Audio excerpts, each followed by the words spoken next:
Nagpatuloy pa rin ang trabaho ni Maria sa bansang Banyaga, napapagod man siya, kulang sa tulog, sumasakit ang buong katawan, pero pilit pa rin nilalabanan.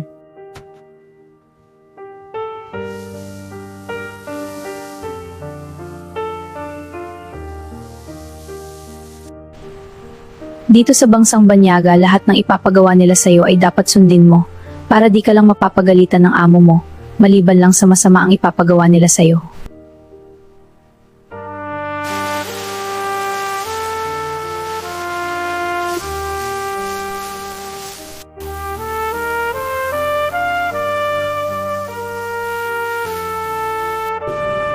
Dahil sa gusto kong umahon sa kahirapan ng buhay ang aking pamilya, kaya napunta ako dito sa bansang Banyaga. Lahat ginagawa ko makapadala lang ng pera sa pamilya ko.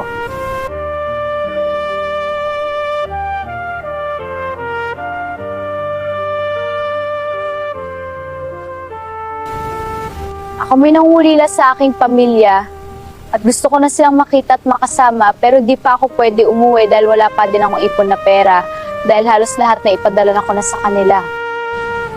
Kaya unting tiis at tiyaga pa, kahit pagod ka na, pilit nilalabanan para kung sakaling uuwi na ako ng Pinas, kahit papano may kunting pera akong madadala.